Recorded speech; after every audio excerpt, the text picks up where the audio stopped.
दोस्तों सब्सक्राइब करें हमारे चैनल को और बेल आइकन को दबाएं ताकि आप देख सकें हमारी वीडियो सबसे पहले। दोस्तों, अगर आप पाकिस्तानी हो तो पाकिस्तान जिंदाबाद, भारतीय हो तो जय हिंद नीचे कमेंट कर दें। न्यूज वीडियो को लाइक शेयर जरूर करें और चैनल सब्सक्राइब कर लें। शुक्रिया। मोहम्मद अब्बास ने दूसरे मैच में ऑस्ट्रेलिया की बैटिंग लाइन अप के पर खचे उड़ा दिए हैं और उनकी शानदार बाउलिंग पर सारी दुनियाई क्रिकेट उनकी तारीफों की पुल बांध रही है। दुनियाई क्रिकेट के अजीम खिलाड़ी भी मोहम्मद अब्बास के मुतरफ हो गए हैं। ऑस्ट्रेलिया के बाउलिंग कोच कहते हैं कि हमारी तैयारी स्पिनर की थी, लेकिन रादिया मोहम्मद अब्बास बहुत ही उम्दा बॉलर है।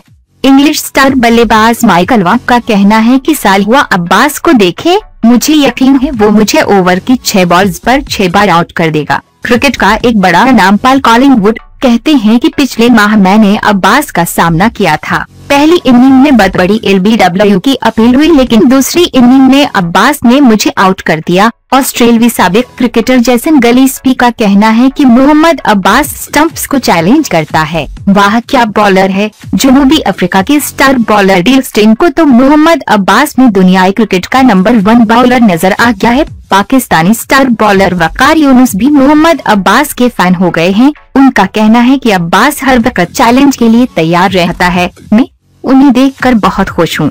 भारतीय क्रिकेटर मोहम्मद कैफ भी किसी से पीछे न रहे और कहते हैं कि पाकिस्तान के पास तो हमेशा ही नायाब बॉलर पैदा होते हैं। मोहम्मद अब्बास तो बहुत ही टैलेंटेड है। क्रिकेट के राजा रमीज राजा अभी अब्बास का मुकाबला अजीम बॉलर्स से तो नहीं करना चाहते, मगर है वो भी पर उम्मीद। दोस्तों, आप मोहम्मद अब्बास के बारे में क्या राय रखते हैं?